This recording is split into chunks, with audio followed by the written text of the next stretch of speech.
Good evening, ladies and gentlemen. Welcome to Radio 1 FM 90 Spectrum. And I'm your host, John Torach, sitting in for Kenneth Lukwago today. And today, the topic of discussion is, call it a mishmash of the fourth National Development Plan and a desire to grow the economy tenfold.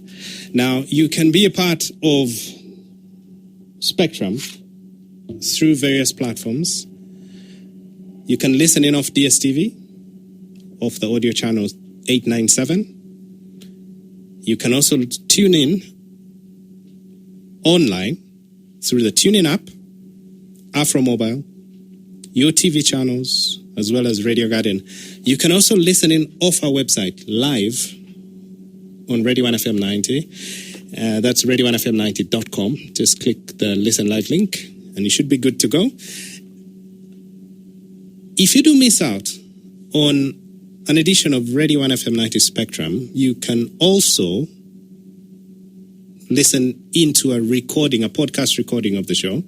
That's of the AfriPods platform. So download the AfriPods app on your phone.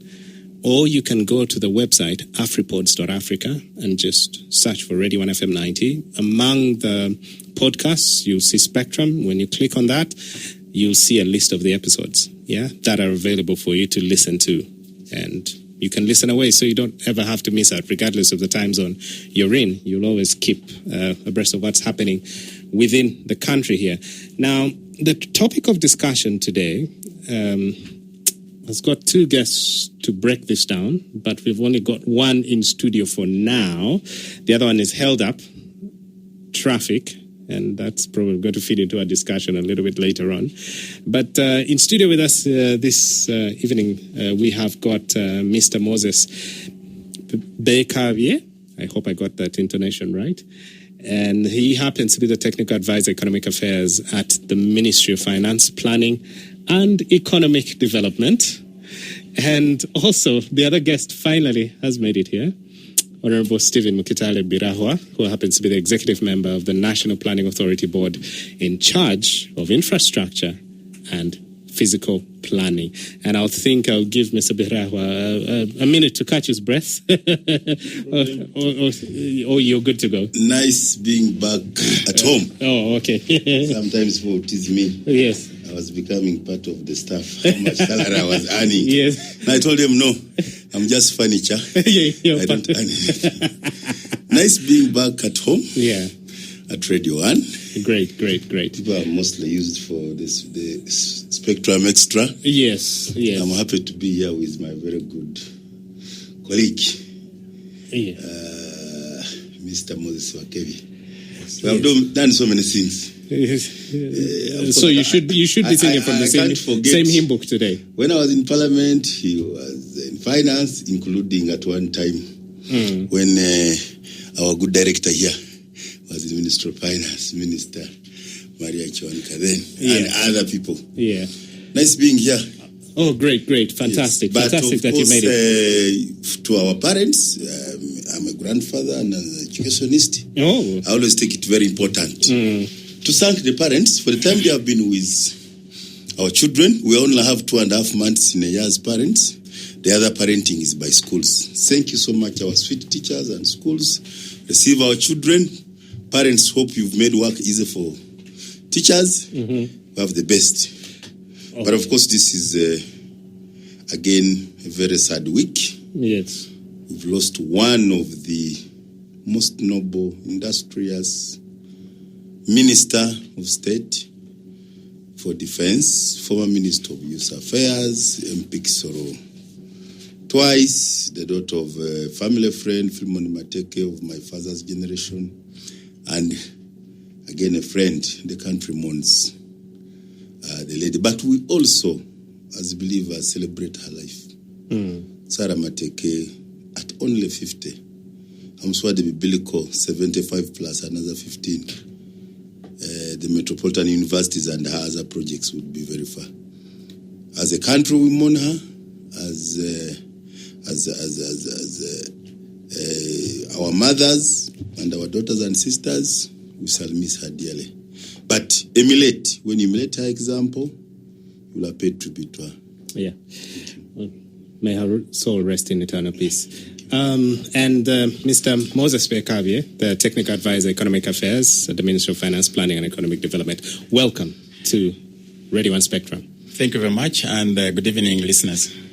Well, to get straight to the heart of the discussions that we've got today, of course, Uganda, the government of Uganda is soon embarking on its fourth National Development Plan, which is a blueprint for what it intends to achieve as part of the wider Vision 2040 to transform Uganda to a first-class economy.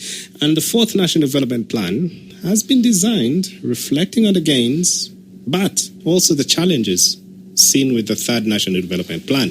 Now, one of the major pillars of the fourth development plan is scaling up integrated infrastructure projects in the country to support the other pillars of the economy. And this, according to government, fits well with the quite ambitious plan to grow the economy 10 times over the next 15 years. Quite amazing, that figure. And it's expected that the Ugandan economy will expand from what we know, let's just round it off to $50 billion to about $500 billion during that time. And the plan is based on focusing on priority sectors like agro-industry, tourism, mineral development, science, technology, and innovations, which you just wrap up as the knowledge economy. So on the show today, we'd like to look at the journey, really, from the third National Development Plan, which is contained in the fourth National Development Plan, and how this connects to the plan to grow the Ugandan economy tenfold. So how the two facets at the National Planning Authority and at the Ministry of Finance come together to propel this country forward. So I don't know. I think I'll probably start with you, Honorable Birahwa, and ask, as we are embarking on this, on the, putting together the fourth National Development Plan, how has the performance been how has the performance of the National Development Plan 3 been? On a scale of 1 to 10, first of all, just give us that figure and then we start to break it down.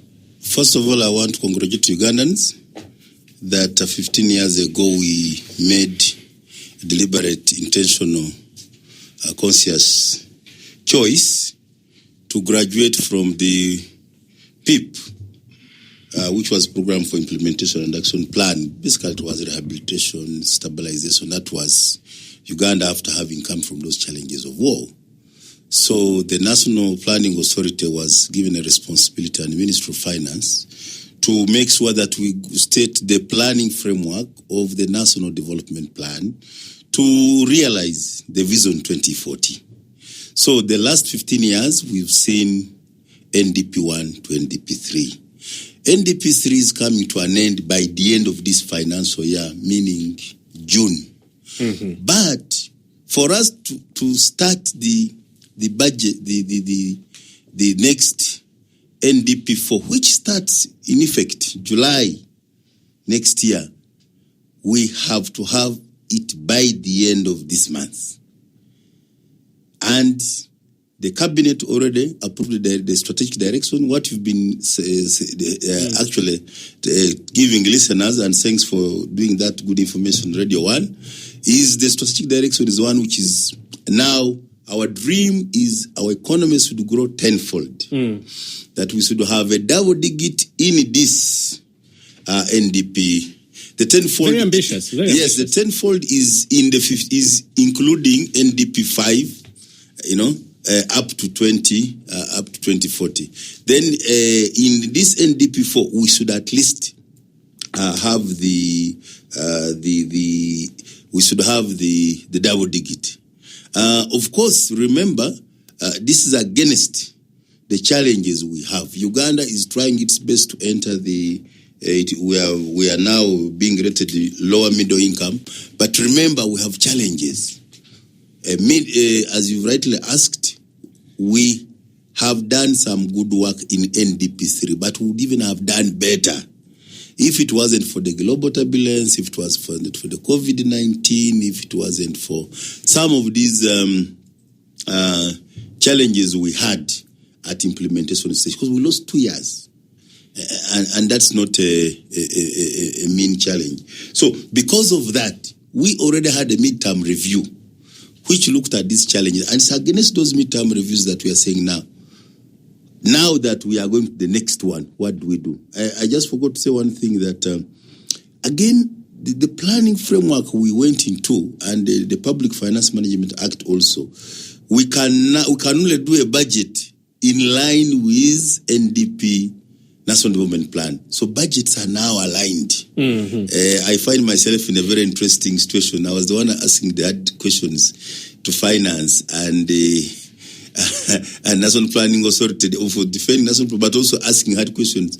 So now, Cabinet having passed the strategic direction, NPA has finished the draft. We are now at what we call the validation stage. We are coming to the taxpayers, we are coming to the private sector, we are coming to the development partners, we have to come to the local governments at this point in time, so that we are going to Parliament.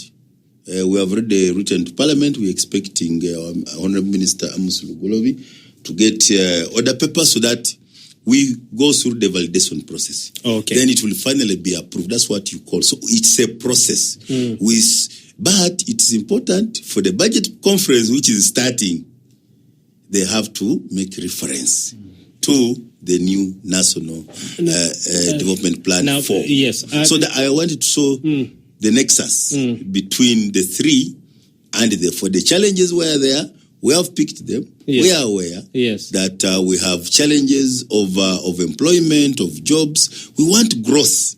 Growth is very important to be maintained, but we are also aware of the challenges we have. The cost of money, the cost of doing business. And that's why when you hear of things like what you've called it, you've given it, but we are calling them ATMs for simple people to understand. The agro-industry, the tourism, and the mineral sector, the science and technology, the ICT. So if we put money, if we rethink and repurpose the budget and put money where there is quick return on investment, it is possible to catapult the economy to now go, because we have a private sector-led growth, but the public sector has to create the enabling environment. Now, you have, thank you for that explanation, but you haven't told us what the performance of NDP3 has been. On a scale of 1 to 10, I would like to hear from you. Our technical advisor will give us the numbers. I don't want to walk that journey. I'm a very optimistic person. Yes. I always want to turn challenges into opportunities. So I'm looking at what I've already told the challenges we had. Yeah, they've been quite significant ones. At 15 years of the planning framework, we have very many graduates, but they have job challenges. We want to increase productivity. Our private sector has challenges. Yes, private sector has liberalization has catapulted us to some level, but there are areas which cannot wait for the private sector profit seekers, and that's why we say government has to come in with interventions like PDM. Now that's where you pass the ball on to Mr. Rekavia here. Yes. So time to take on the mantle. He has passed the baton to you. So what has the performance of NDP3 been from your perspective as the Minister of Finance, and how it has affected the economy on a scale of 1 to 10, just to give us an idea, but also would like to hear from you this plan to grow the economy tenfold. How was it conceived for starters? And what are the key pillars of this to make this happen?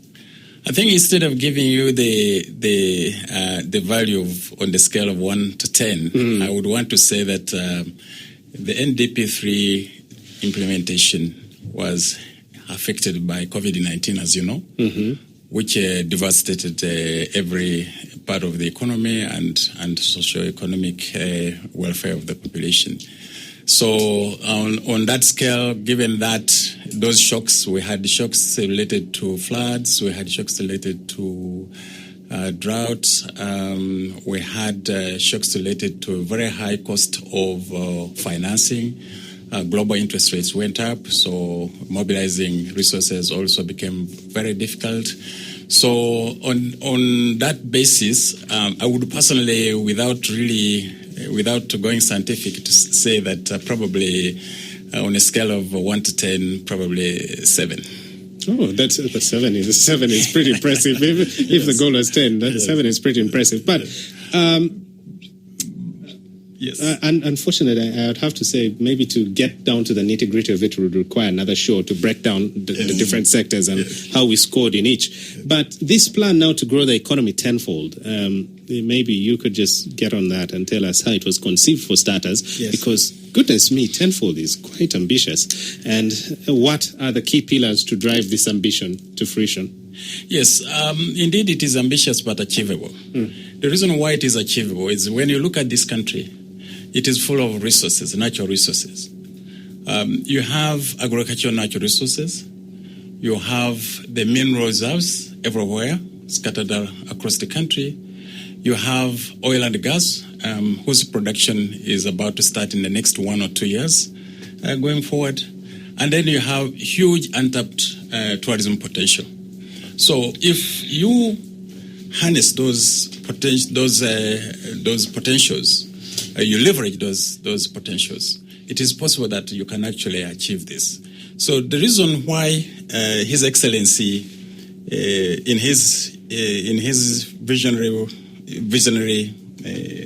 vision, is suggested that actually we can grow this economy, 10 times the size, not the growth rate, but the size of the economy, from about 50 billion now to about 500 billion in 15 years. That is 2040.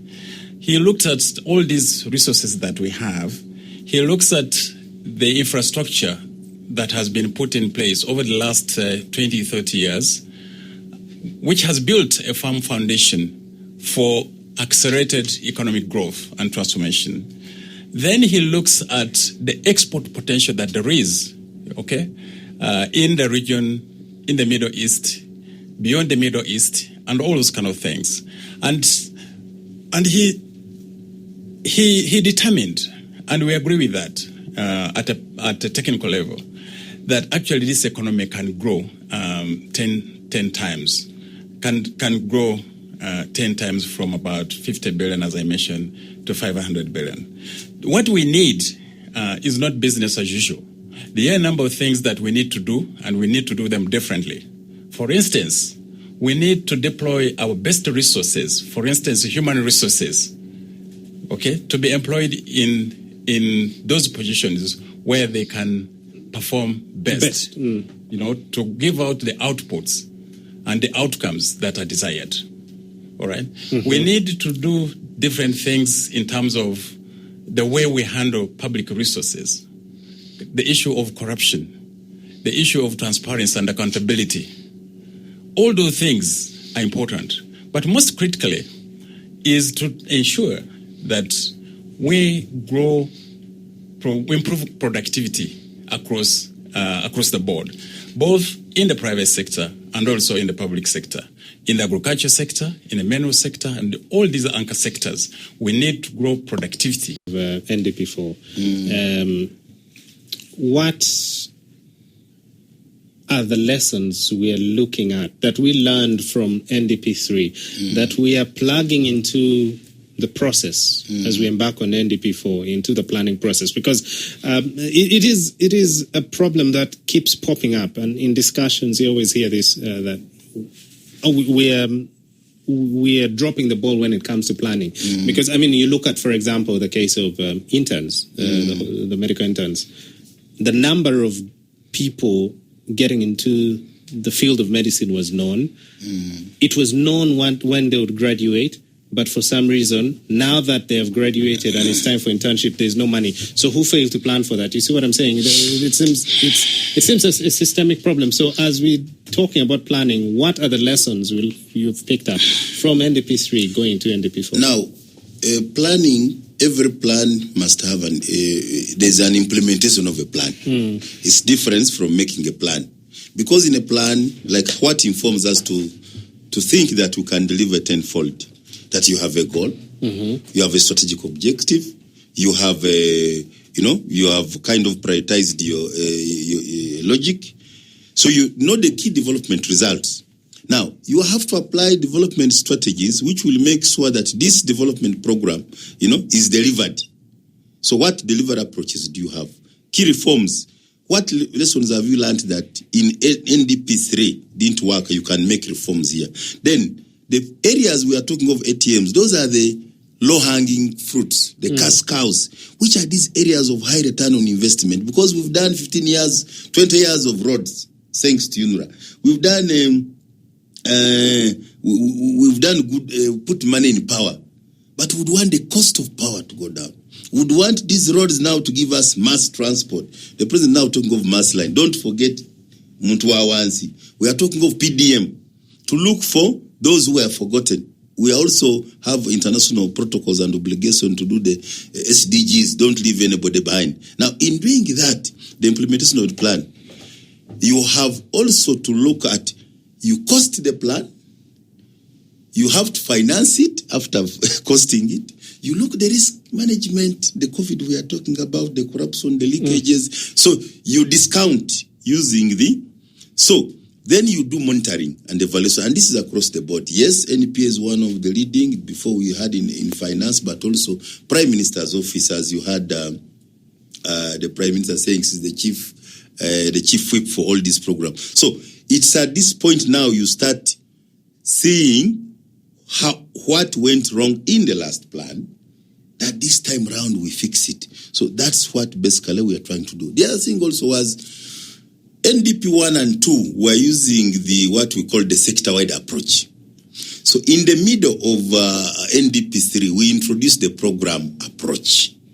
So you will hear people saying now, agro-industry, sustainable extractives, tourism development, natural resources, why is land mixed with water? That's the program approach. Because the program approach intention, I can give you the list. There is digital transformation, sustainable energy development, integrated transport infrastructure, services, which is one of the areas I'm responsible, manufacturing, private sector, development, land and water, I've mentioned about it, human capital development, innovation, technology, and yet before human capital, health was alone, education was alone, but these have been merged. Legislation and oversight, public sector transformation, regional development, governance. You can't forget governance and security because it's also very critical. So when you look at the program approach, the intention is to see the long-term outcomes. When you make a public investment, what are the return on investment at the end of the day? Yes, we have done power for 20 years. The dams are there. Are we consuming the power?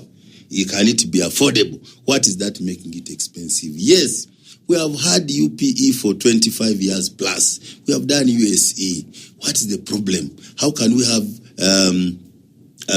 the UBOS and the NPA did the manpower survey? What's the productivity of our citizens? Yes, private sector is investing very well in tourism. We have very good, attractive areas. But what do we need to make a skill of a Ugandan to handle hospitality that when you go and find, we had the ginger... maybe put a pin in that. Yes. Put a pin in that, because I think when we return, we are going to just start with just that conversation, because that's something we definitely want to hear more about. We know these times of... Welcome back to Spectrum on Radio 1FM 90 at 28 minutes now to 8 o'clock. And if you're just joining us, you'd like to chip in on the discussions, please get in touch, especially off WhatsApp on 0703 090 090. Our phone lines are open for you as well on 0774 076 394 and 0414 348 111. I'm your host, John Torach. I'm sitting in for Kenneth Rukwaga. And in studio with us today, we have got Honorable Stephen Muketare Birahwa, the Executive Member of the National Planning Authority in charge of infrastructure and physical planning, and Mr. Moses Bekabie, the Technical Advisor, Economic Affairs at the Ministry of Finance, Planning and economic development. And we're discussing about the journey to the 4th National Development Plan and the desire to grow the economy tenfold, and how those two are going to work together to propel Uganda's economy forward.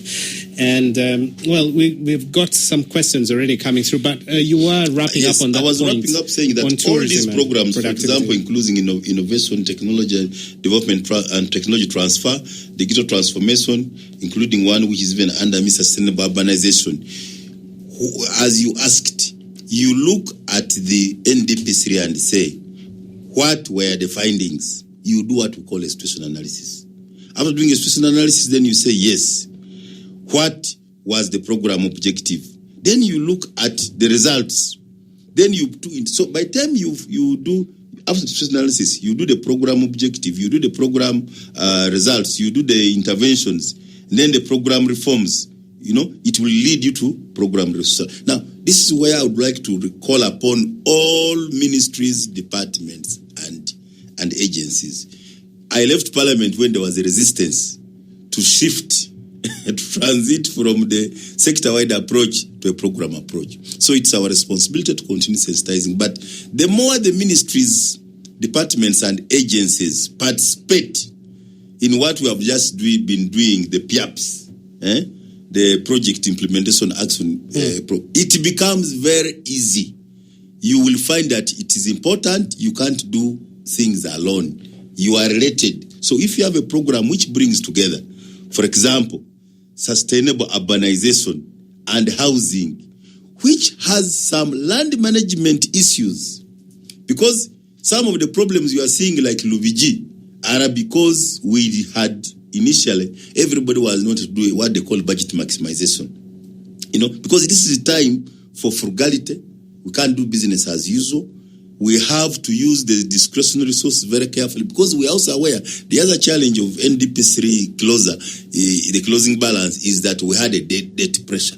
So debt servicing is a lot of money. We have challenges of domestic resource mobilization. So you factor into all this, what I called risks in summary. You look at all these things because they discount how you intend to. And then that's why you hear now, KCC alone cannot work without Greater Kampala.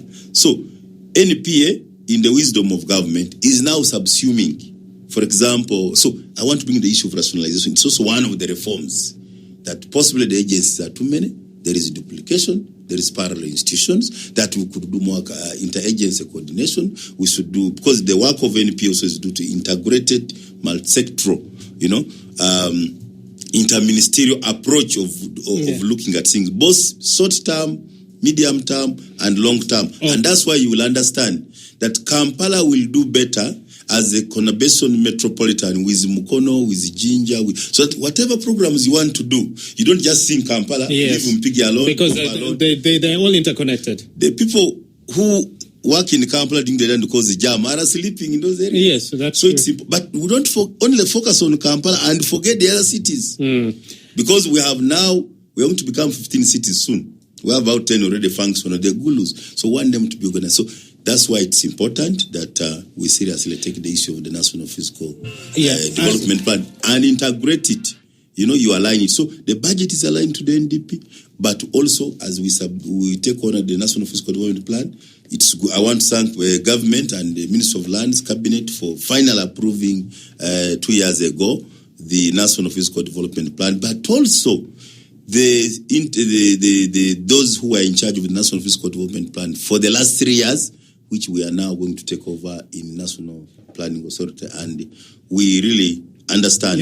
I'm listening to you guys here, and frankly speaking, yes, you guys are saying all the things that we love to hear. Yes. You can see that, with the information you guys are putting out there, this is definitely the kind of stuff that would push us forward. But inevitably, the question that keeps being asked is, how did we get here? I mean, you see a country that seems to be not just stagnating, but retrogressing. Yes, we are saying it is an uphill task, but it's doable. Yes, not business as usual. Yes, I talked of reforms. I talked of all. So we cannot continue doing business. That's why. By the way, let me first congratulate the citizens who have been very patient with rationalization. It has been with a human face. Some of us thought it was going to be so little. But the way it has been handled, I think it has given people, it's almost a transfer. I haven't seen it that bad. the way we sort of it, some of us 10 years ago, we expected people to be told, you go home, you've made money in government, go to private sector and be full-time instead of malingering partly in government, wasting a lot of time waiting for payroll when actually there is more money in private sector. I hope to John Torach by now you have some private company where you're consulting so that you don't only tell director to give you all the money. The future is in private sector. The richest men I know in this country, I met them in my 15 years of private sector. In government, I've found beggars. Okay, on that note, I will hand over the button once again to Mr. Bekavye here. And, as I said, you guys have talked, and the two things that you mentioned incidentally was about productivity. Yes. And at the end of the day, all these resources we're talking about, tourism, mineral development, science, technology and innovations, agro-industry, without the key component of human resource development, it's going to be near impossible. But at the same time, we look at the budget allocations, especially from the Ministry of Finance, and they're not exactly... They don't give you a warm feeling inside that we are moving in that direction. When you look at the budgetary allocations towards health, obviously a lot of our health budget is actually donor-sponsored. Education, the allocation, for example, per child in UPE, you could shed a tear. You look at, basically when it comes to human resource development, you feel we have not exactly... put our mouth where our money is now, or our money where our mouth is now, is it? So, Mr. Bekavye, what are you guys at Finance? What are you guys planning? How are you planning to actually match this? Because you can't pull off these things without human resource development. I think you're right.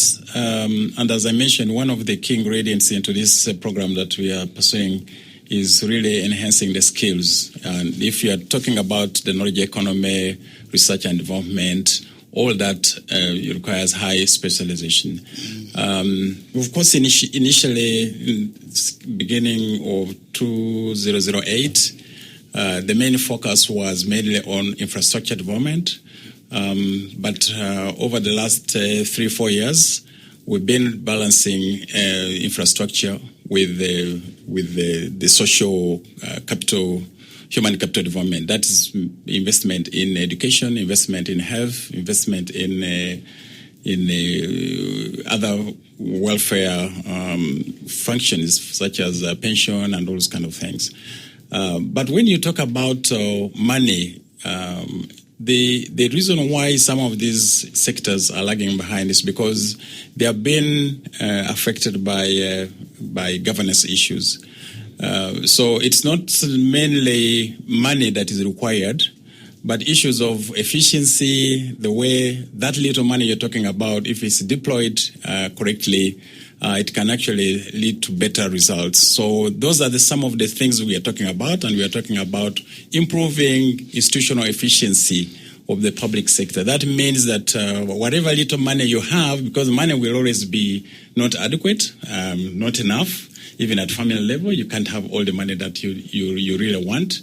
But you try to optimize the resources that you have to make those resources more efficient, meaning even if you're putting in the same amount of resources, you get better output, get better outcomes. And that's where we're talking about. But we are repurposing the budget to make sure that some of these critical elements, including education, health, agriculture, tourism, and these other sectors that we are talking about actually get adequate resources.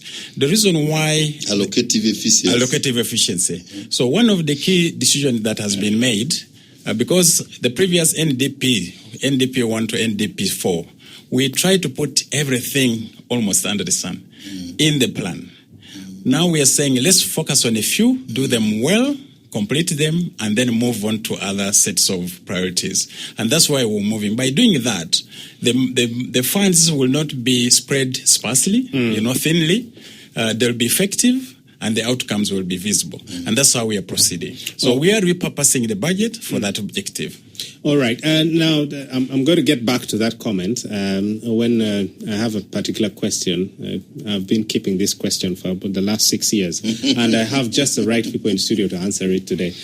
Chris says NDP3 performance on the scale, it was devastating. Only 2 in reality, he thinks. You guys talked about 7, but he thinks you added, you start padded there, you added 5.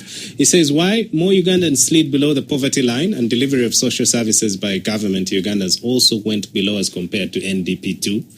And then also got a message here from David who says, can the panelists tell us how mineral wealth such as the huge iron ore at Muko being mined at artisanal level contributes to employment around the area and the entire Uganda? That's interesting. I don't know if I don't know. Maybe yes. Birawa, you might be better positioned to answer this. And Andrew then says all these things from NPA are all like nice food from a nearby hotel that you cannot reach. He says our economy to growth is very theoretical because government is saying that intern doctors should pay for themselves. Yet in governments it's government's job to invest in human capital. You can bring Chinatown. It says how you can bring Chinatown to compete with people who are given loans with very high interest rates. Will Chinatown manage to pay tax that can run the economy? Well, they're paying IFRS. That I can tell you. Bernard says, as we project towards the tenfold economy, where did the colonial governments get the money to build their governments and get a surplus to send to the Queen for the case of the British? I'm sure there were no loans at the time. Well, also, Moses says, if we're still underfunding education and leaving it to the private sector, we might as well embrace high levels of poverty and dependency. We lack high-skilled labor, and this comes as a result of underfunding of education, which is a key priority in national development, and the same can be said for health. He's basically reiterating what I said. The way, for all that, we all look like we're trying to do something, but we are not it feels like we're almost paying lip service to it. We are not investing in what actually matters, the people of Uganda, the human resource, because that's the one that really does generate wealth. My understanding is the fact the caller is giving, a listener is giving, and viewer, I know in this technology they also is that one, there is no debate that Uganda has had economic growth. By the way, for about 20 years, even within COVID time. What we should be struggling with is translating that growth into well-being in terms of development. Yes. And we are mindful in NDP for about that.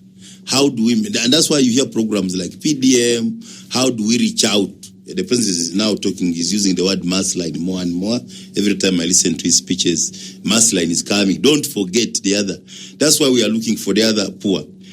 Now, there's somebody, I want to let this somebody say, the minerals, the oil and gas, how do we benefit from them? No, not by just taking the iron ores, not by just taking, because he talked of the iron, would make an iron and steel industry. But to do that, you need at least a meter gauge rail, because iron and steel cannot be moved. Thank you. By lorries. Yes. So you need an part of the infra, and that's why infrastructure. And this is your docket. And the cost of yes. This is your docket. At the planning level, yes. I know the challenges we have had because I've been in Parliament appropriating budget, looking for finances. So we understand this very well. But the other point also which was made, as we local content is also very important. But I was emphasizing the issue of value addition. It is the refineries. It is the mineral value addition, and that's what gives us the confidence that tenfold is possible. That ECOP, which takes the oil, if you got a refinery for the Great Lakes region, not just for Uganda, the value is more than 15 times, because it is the petrochemical industries, it is the synthetics, it is more jobs. That's why the president uses the word, you're exporting jobs. So we need to do more action in this direction of making sure that. Now, the other thing also, sometimes we discuss too much Uganda as if we are an island. Uganda is in a global village. We are in the era of interconnection and integration. We are in a big market of 8 countries of now East Africa, including Somalia joining, including DRC. We are even entering in we are in a common market, but we are also entering into the African continent free trade area. How do you make this possible? I want to relate to the productivity question you asked. You must not only produce for home consumption. You've had, since some stability came to Congo, eggs, pork, for Muslims, everything is being bought in Congo. Cassava in our Lake Albert area had gone as cheap as 50,000 a sack. It has gone back to 200. The Congolese came and are buying. They eat a lot of cassava flour. Yes. They are buying everything. So that market is there. Now, the issue of quantity and quality is very important. And quality is probably because the most the other important markets want to go to take our... If we just roasted our coffee instead of auctioning it as beans, the value is like 7 times more. Now, I'd like to chip in on this discussion. So the value addition, yes, but you can only get the quantities in the export market if you have the quantity. Now, otherwise, they will give you orders, you supply for 1 week, and then you fail. I know somebody who tried to supply chicken feet to China. He was so happy he had gotten the tender. Quantity is very important. He could not raise I'm relating the quantity. However, we start with quantity to get quality in economics. Yes, you must first grow the economy before you think of now. Yeah, because now we are at a stage where you're talking about value addition, especially, and I don't know who is going to actually make this clarification, and not just to. Who's going to bail the cat and probably tell the president and everybody else who's making these policy decisions. But the difference between actually value addition and processing, because they seem to sound the same thing, but they're very different. Because you've talked about the produce that we are putting out there, but the people who are putting this produce out there, a lot of them uneducated. Which means the things that go into that the spin-off effects, the fact that an uneducated person is using pesticides. How are they using those pesticides? They're most likely they're misusing them, which goes towards the quality of the product, which means you cannot access certain markets where there's actual value. I was actually ending that point by emphasizing, for us to penetrate those markets, we must focus and concentrate some level of specialization. And Uganda has 14 zones. These zones, by good coincidence, are also our regions. You can have climate conditions for those areas. If you say in Acholi today, I want 5 value, you can't do everything. You can't be a jack of all trades. You will be a master of none. So if you say in Acholi, animal husbandry is possible, do the value chain. Vegetable oil, you do the value chain. So properly. You identify in every region at least 5. If you say Kigezi has iron ore, do the steel, do the Irish, do the tea, Highland tea. Let every region have at least 5 value chain, but then you do them perfectly, and that's why the program approach is about, so that you get impact instead of sprinkling resources here and there. Now, that takes me to your other question of sometimes we start the 10-fold is also possible. Our farmers are growing tomatoes on the road because nobody's adding value. Do you know the difference between tomato ketchup and the tomatoes rotting in Luero? The difference is enormous. Yes. The rotting mangoes and the pineapples and the packed ones. So, for us at the plan level, we are saying, in agriculture, even from secondary school agriculture economics, you will be told of the post-harvest losses. So let us try to reduce losses even at harvesting level. You get the right coffee, you get the right products, and that's why the issue of your acaricides and chemicals and inputs come in. So we must be intentional to get the right planting materials, because our farmers are making a lot of, not just because of weather. With irrigation, we can actually do 10-fold. If everybody used fertilizer, you can increase your yield 7 times. If everybody had very good handling facilities, the warehousing system, the preservations, the cooling, these cows which are coming with horns and their whatever on fusos and causing accidents, actually, if they were in cold chain, so it is actually possible to have the 10-fold, because we know the leakages were there. Okay, now to head over to... Who is the current production? Yes. Value add, agro-process, have good preservation, handling facilities, teach people how to pack. In Uganda, in our days, we knew a tin for beans, a tin.